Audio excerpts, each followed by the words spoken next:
வணக்கம் சார். வணக்கம் சார், இன்றைக்கி தமிழக பட்ஜெட் தாக்கல் பண்ணியிருந்தாங்க. அதுவே நிறைய கான்ட்ரவர்சியில் தான் பண்ணியிருந்தாங்க. ஏன்னா ருப்பீ சிம்பிள் அஃபிஷியலாக இந்தியாவுக்கு ருப்பீ சிம்பிள் ஒன்று இருக்குது. அதை எடுத்துகிட்டு ரூன்னு சொல்லி தமிழில் கொடுத்துருந்தாங்க. இது இந்தியா முழுக்க பேசப்பட்டுருக்கு. ஏன்னா அஃபிஷியலாக இருந்த ஒரு இதை தவிர்த்துட்டு ஸ்டேட் லெவல்லேருந்து ஒன்று யூஸ் பண்ணியிருக்காங்க அப்படின்றது பெரிய விஷயமா இருந்தது. மும்மொழி கொள்கை ரிலேட்டடாகவும் தமிழை நாங்கள் என்றைக்குமே விட்டு கொடுக்க மாட்டோம் அப்படின்ற ஒரு ஸ்டாண்டில் பண்ணியிருக்காங்க. அது எப்படி சார் பார்க்குறீங்க? இல்லை, தமிழ் தேசியம் மறுபடியும் திராவிடம் தான் எடுத்து பேச வேண்டியதாக இருக்கும். ஒரு பொதுவான ஒரு சிம்பிள் இருக்குது, ரைட்டு. நீங்கள் ஆகிப்போச்சு. மும்மொழி கொள்கையை திணிக்கிறார்கள், அப்புறம் மும்மொழி கொள்கையை கட்டாயப்படுத்துகிறார்கள் அப்படின்ற ஒரு விஷயம் கூட இருக்குது. இதுக்கு நான் கூட முதல்ல எதிர்ப்பாக கூட முதல்ல கொஞ்சம் ஒரு சில விஷயங்கள்லாம் பேசியிருந்தேன். ஆனால் அந்த மும்மொழி கொள்கை ஒரு விதத்தில் நான் பார்க்கும்போது என்னென்னா, நாங்கள் கட்டாயப்படுத்தலை, அதே வேளையில் நாங்கள் ஹிந்தி மட்டும்தான் படிக்கணும்னு சொல்லலை. நீங்கள் சவுத்தில் இருக்கிற ஒரு தெலுங்கோ ஒரு மலையாளமோ ஒரு கன்னடத்தையும் எடுத்து படிங்க அப்படின்னு வேறு சொல்கிறாங்க. இது ஏன் இவ்வளோ வலுக்கட்டாயமாக பிடிச்சின்னு இது பண்ணுறாங்கன்னு தெரியல. ஒரு பக்கம் ஆதரவும் ஒரு பக்கம் எதிர்ப்புமாக தான் இருக்குது.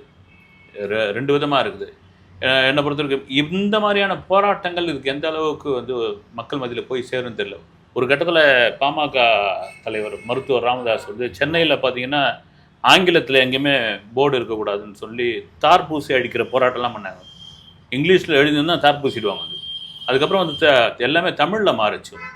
இங்கே அண்ணா சாலையே மவுண்ட் ரோடுன்னு சொல்லக்கூடாது, அண்ணா சாலைன்னு தான் சொல்லணும்னு அண்ணா சாலை முழுக்க தமிழில் பேர் இருக்கிற மாதிரி இருந்தது. இது ஒரு ஒரு சிம்பிளை மாற்றிட்டு ரூ அப்படின்னு போடுறது எப்படின்னு தெரியல. ஓகே, இதை ரெண்டு விதமாக எடுத்துக்கலாம். ஒன்று அரசியல் பண்ணுறாங்களா, இல்லை இது உண்மையாகவே இவங்களுடைய அந்த போராட்டத்தை தெரிவிக்கிறாங்களா அப்படின்னு தெரியல. பட்ஜெட் தாக்கல் பண்ணதுக்கப்புறம் டிவிகே சைடில் இருந்து ஒரு 2 பக்க அறிக்கை ரிலீஸ் பண்ணியிருந்தாங்க சார். முன்னெல்லாம் எப்பயுமே ஒரு நாள் 2 நாளைக்கு அப்புறம் தான் ரிலீஸ் பண்ணுவாங்க. இப்போல்லாம் ஆன் த ஸ்பாண்ட் அடிக்கிறாங்களோ அப்படின்ற ஒரு ஃபீலிங் இருக்குது.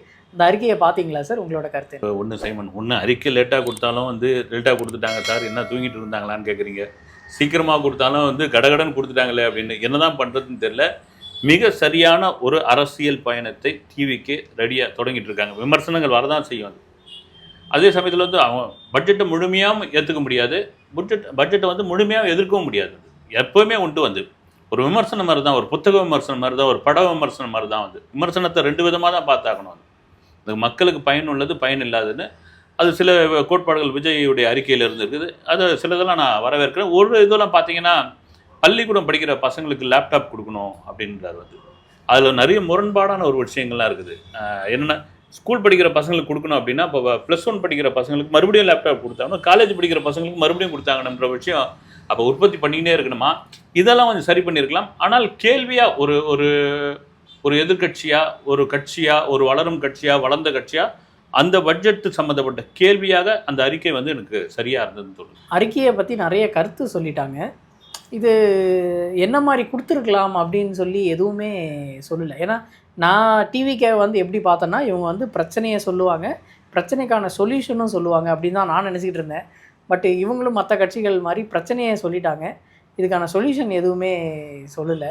உண்மைதான் நீங்கள் சொல்கிறது கண்டிப்பாக ஏன்னா ஒரு விஷயம் நீங்கள் இந்த மாதிரியான பிரச்சனைகள் இல்லை, இதெல்லாம் தவறுன்னு சொல்கிறப்போ இந்த தவறு சரியாக இருந்தால் எப்படி இருக்கும் அப்படின்ட்டு ஒரு வார்த்தையாக நம்ம சேர்க்கலாம். அது சேர்க்கலாம் ரைட்டு, நீங்கள் சொல்கிற மாதிரி அது ஒரு அறிக்கை கொடுத்தாகணும் அப்படின்ற ஒரு இதில் கொடுத்துருக்காங்க.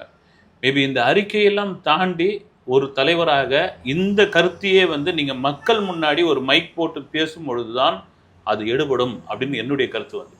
நீங்கள் சாதாரணமாக எல்லாரும் அதுதான் பண்ணுவாங்க. முதல்ல ஒரு அறிக்கை கொடுப்பாங்க, அறிக்கைக்கு அப்புறம் மீடியாவில் ஒரு பேட்டி கொடுப்பாங்க, பேட்டிக்கு அப்புறம் ஒரு பொது மேடையில் இது சம்மந்தமாக பேசுவாங்க. சரி, பத்திரிகையாளர்களை சந்திக்கலை, அது நான் திரும்பவும் சொல்கிறது தான். சந்திப்பதும் சந்திக்காததும் விஜயோட விருப்பம். அதை நான் அதில் போய் அவரை போட்டு இழுத்துன்னு மைக் முன்னாடியில் நிற்க வேண்டிய அவசியம்லாம் கிடையாது.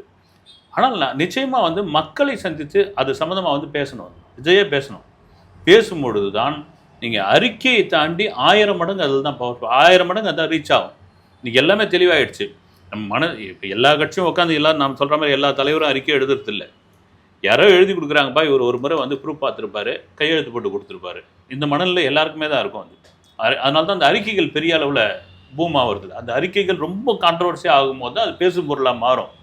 நீங்கள் பத்திரிகைகள் தலைப்புச் செய்தியாவோ பத்திரிகையில் போஸ்டராக வந்தால் கூட கிடையாது. ஆனால் ஒரு மேடையில் நின்று நீங்கள் பேசும்பொழுது அந்த பேச்சு தான் வந்து ரியாக்ஷனோடு பேச்சு தான், அந்த வார்த்தைகள் தான் செய்தியாக மக்கள் மனசில் போய் ஒரு விஷயமாக ரீச் ஆகும். அதை எப்பொழுது விஜய் தொடங்குவார், அது எப்பொழுது வந்து அதை ஆரம்பிப்பார் அப்படின்னு பெரிய கேள்வி. சார், இன்னைக்கு வெளிவந்த அறிக்கையில் வந்து நிறைய இடத்துல விளம்பர மாடல் அரசு அப்படின்னு சொல்லி விமர்சனம் பண்ணியிருக்காங்க. இந்த இந்த ஒரு வார்த்தையை வந்து நிறைய இடத்துல யூஸ் பண்ணியிருக்காங்க. ஒன்று சொல்லி ஆகணும் இல்லையா, கடந்த மறைந்த செல்வி ஜெயலலிதா அவர்களை வந்து ஸ்டிக்கர் ஆட்சி அப்படின்னாங்க, வந்து ஆமாம் ஸ்டிக்கராக ஓட்டிகிட்டு இருந்தாங்க, ஸ்டிக்கர் ஆட்சி அப்படின்றாங்க. இவங்க விளம்பர மாடல் ஆட்சின்றாங்க. வேற ஒருத்தர் வந்து நீங்கள் இது ஒரு கவன ஈர்ப்பு தான் வந்து, நீங்கள் நேரடியாக வந்து சொல்கிறத விட ஏதாவது ஒரு இது சொல்கிறது. திராவிட மாடல்கிட்ட வந்து சில பேர் கிண்டல் பண்ணிகிட்டு இருக்காங்களே, அது மாதிரி புதுசாக ஒரு வார்த்தையை கண்டுபிடிச்சிருக்காங்க அது.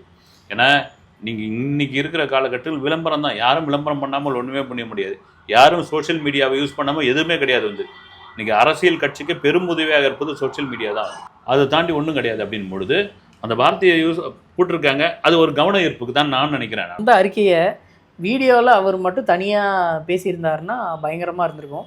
பட்டு எல்லா அரசியல்வாதிகளும் பண்ணுறது என்னென்னா, இந்த மாதிரி ஒரு விஷயம் வருதுன்னா அடுத்த ஸ்டெப்பே ப்ரெஸ் மீட்டு தான்.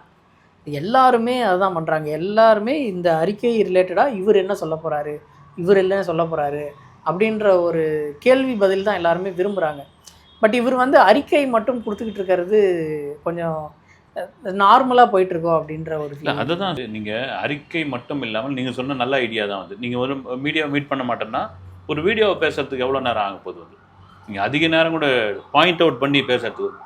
நீங்கள் ஒன்றும் இல்லை, பிரசாந்த் கிஷோர் சொன்னது என்னென்னா, தாவேக்காவில் உள் கட்சி கட்டமைப்பு வந்து சரியாக இல்லை அப்படின்றார். வந்து உண்மைதான் வந்து என்னென்னா, நீங்கள் ஒன்று நம்ம வந்து அவர் தலைவர் விஜய் அப்படின்ட்டு ஒரு ஸ்டார் அவர் தான் வந்து, இன்றைக்கி ஸ்டார் அந்தஸ்து அவர் தான். அதை தாண்டி எங்கே பார்த்தாலும் நமக்கு தெரிஞ்ச முகமாக இருக்கிறது ஒரே முகம் தான் வந்து புஷி ஆனந்த் மட்டும்தான். ஏதாவது ஒரு விஷயம், ஒரு ஃபங்க்ஷனு, ஒரு போராட்டம், அந்த மாதிரி தான் ஆதவ அர்ஜுனை பார்க்க முடியுது. அப்படி இருக்கும்போது மற்றவங்களாம் யார் அப்படின்ற ஒரு கேள்வி இருக்குது இல்லைங்களா. இப்போ ஒரு வளர்ந்த கட்சி, தெரிஞ்ச கட்சினா இவங்கவுங்க இருக்கிறாங்கப்பான்னு தெரியும். வந்து இப்போ நீங்கள் டிஎம்கேல எடுத்துங்க, இப்போ இவங்களை வந்து ஒரு மாணவர் அணி, மகளிர் அணி, அப்புறம் வந்து ஒரு இளைஞர் அணி, ஒரு இலக்கிய அணி, இவ்வளோ தூரம் இருக்கும்போது அந்த சம்மந்தப்பட்ட பொறுப்பாளர்களை நியமித்து விஜயே வந்து இவர் தாங்க இவர் ஒரு ஒன்றும் இல்லை, அதிகபட்சம் வேணாம் ஒரு 5 நிமிஷம் ஒரு வீடியோ வெளியிட்டு ஒரு சோஷியல் மீடியா இன்னைக்கு இவர் தான் பார்த்துப்பார், இவர் தான் இளைஞர் அணி எழுது. அவங்க என்னென்னா போகும்பொழுது மக்கள் மத்தியில் ரொம்ப ரீச் ஆவாங்க, அவங்களுக்கு ஒரு பெரிய அங்கீகாரமாக இருக்கும், அவங்க ஒர்க் பண்ணுறதுக்கு ரொம்ப இதுவாகுவாங்க. வந்து அதை ஏன் சரியாக வந்து கட்டமைக்கலைன்ற ஒரு விஷயம். இதே தான் நானும் வந்து இப்போ சொல்கிறேன். ஒரு அறிக்கையாக கொடுக்கறதை தாண்டி ஒரு வீடியோவாக நீங்கள் மீடியாவை மீட் பண்ணும்போது ஒரு வீடியோவாக பேசும்பொழுது அந்த வீடியோ நீங்கள் ஒரு காட்சி ஊடகமாக பார்க்கும்பொழுது எந்த அளவுக்கு போய் ரீச் ஆகும். விஜய் மாதிரியான ஒருத்தர் பேசும்பொழுது அது இன்னும் பெரிய அளவில் போய் பேசப்படும். விஜயோடைய நீ ஒரு வருஷம் கட்சின்றாங்க, வந்து ஒரு வருஷம் தான் ஆரம்பிச்சுன்றாங்க. விஜய் எது செய்தாலும் எது சொன்னாலும் அது நேஷனல் மீடியாக்களில் ஒரு செய்தியாக மாறுது அப்படின்போது அவருடைய பலம் என்ன, அந்த கட்சியோட பலம் என்னன்னு நமக்கு தெரிய வருது. நல்ல ஒரு பாயிண்ட் அது. வந்து ஏன் அவருக்கு பிரிவு பாதுகாப்பு கொடுக்குறாங்க அப்படின்னு சொல்லி நிறைய சர்ச்சைகள் இருந்தது. இவ்வளோ ஒரு படத்துக்கு 250 கோடி வாங்குறவர் அவருக்கு பாதுகாப்பு வச்சுக்க மாட்டாரா அப்படின்ற மாதிரி சர்ச்சைகள் நிறைய போயிட்டு இருந்தது சார். இன்றைக்கி கன்ஃபார்ம் பண்ணிட்டாங்க, பிரிவு வந்து அக்செப்ட் பண்ணிட்டாரு. எப்படி சார் பார்ப்பீங்க? கடந்த பிப்ரவரி 14ஆம் தேதி தான் அதை அனௌன்ஸ்மெண்ட் பண்ணாங்க. அதுக்கு சொன்ன காரணம் என்னென்னா, நாங்கள் வந்து எங்களுடைய அந்த உளவுத்துறை ரிப்போர்ட் வந்து எந்த மாநிலத்தில் யார் செல்வாக்காக இருக்கிறார்கள், குறிப்பாக அரசியலில் இருக்கிறார்களோ அவர்களுக்கு பொது இடங்களில் ஏதாவது அச்சுறுத்தல் ஏற்பட்டால் அந்த ஏஜென்சி கொடுக்குற ரிப்போர்ட்டை வச்சு நாங்கள் தாமா முன் வந்து அந்த பாதுகாப்பு பணியை வந்து கொடுப்போம். ஏற்றுக்காதது அவங்களுடைய விருப்பம். நாங்கள் சொல்கிறது வந்து அது ஒவ்வொரு ரேஞ்சுக்கு தகுந்த மாதிரி நம்ம ஏற்கனவே பேசியிருக்கோம். இந்த ஒரு மாதம் இதுவில் வந்து நிறைய 2-3 நிகழ்ச்சிகள்லாம் விஜய் கூட வந்திருந்தார். இந்த பிரிவு பாதுகாப்பு இல்லையா, அப்புறமா வந்து வேண்டான்னு சொல்லிட்டாரா, இல்லை அது சம்மந்தமான அதுக்கு ஒரு ரிவ்யூ ஒன்று இருக்குது, ஒரு கலந்துரையாடல் மாதிரியான ஒரு விஷயங்கள்லாம் கூட இருக்குது. அதில் வந்து கலந்துக்கலையா, இந்த மாதிரி விஷயம் நாம் கூட பேசிகிட்டு இருந்தோம். இன்றைக்கி ஏறக்குறைய கன்ஃபார்ம் பண்ணிட்டாங்க. வந்து குறிப்பாக அந்த ஐபி ஆஃபீஸர்ஸ், அப்புறம் உளவுத்துறை சேர்ந்தவர்கள், குறிப்பாக நீலாங்கரை சேர்ந்த உதவி கமிஷனர், இவங்க எல்லாம் சேர்ந்து இன்றைக்கி ரைட் ஓகே அக்செப்ட் பண்ணிட்டாங்க. கிட்டத்தட்ட 9லேருந்து 11 சிஆர்பிஎஃப் வீரர்கள். குறிப்பாக என்னென்னா அங்கே உள்ளே போய் வெறும் ஆலோசனை மட்டும் பண்ணாமல், ஏன்னா புஷி ஆனந்தும் விஜயம் இருந்திருக்காங்க, ஆலோசனை மட்டும் பண்ணாமல் அந்த வீட்டை வேறு சுற்றி பார்த்துருக்காங்க. வந்து பின்பக்கமாக எப்படி இருக்குது, பாதுகாப்பு வசதியில் எப்படி இருக்குது, யார் இருக்காங்க, என்ன ஏது, ஏன்னா திரும்பவும் சொல்கிறது என்னென்னா, நீங்கள் சொன்னது தான் அது. அவருக்கு எதுக்கு வந்து 1 வருஷம் தானே கட்சி ஆரம்பிச்சாச்சு. அப்புறம் வந்து அவர் நடிகருக்கு எதுக்கு பாதுகாப்பு? நடிகர் ஒரு 250 கோடி சம்பளம் வாங்கக்கூடிய ஒருவர் ஒரு அரசியலுக்குள் வந்துட்டாருன்னா, நம்ம கடந்த காலங்களில் பார்த்துக்கிட்டே இருக்கிறோம். போயிட்டு இருக்கும் பொழுதெல்லாம் பைக்கில் துரத்துறது, திரும்ப ஓடி வர்றது, காரை மடக்கிறது. இதோ இப்போ நடந்த அந்த மாவட்ட செயலாளர்கள் கூட்டத்தில் பார்த்தீங்கன்னா, காரையை சுத்தமாக மறிச்சிட்டு மனு கொடுக்குறேன்றாங்க. அது எந்த விதத்துலையும் வந்து உள்ளே உட்காந்துக்கிறவங்களுக்குலாம் தெரியும். அது நீங்கள் என்ன தான் வந்து திறசாலியாக இதுசாலியாக இருந்தாலும் அது ரிஸ்க்கு தான். அது வரவங்க தொண்டரா, ரசிகரா, வேற்று ஆட்களா எதுவுமே சொல்ல முடியாது. இதை தான் அந்த மத்திய உளவுத்துறை சொல்கிற ஒரு விஷயம். நீங்கள் அக்செப்ட் பண்ணிக்கங்க. அக்செப்ட் பண்ணியாச்சு. நீங்கள் அது கூட இவ்வளோ பெரிய செலவு ஏன் அப்படின்னு அது கூட அந்த இதில் கூட படிச்சிருந்தேன் நான். மாதத்துக்கு 12 லட்ச ரூபா. அந்த 12 லட்ச ரூபாயே விஜய் அதை தாவேக்காவே ஏற்றுக்குது அப்படின்னு.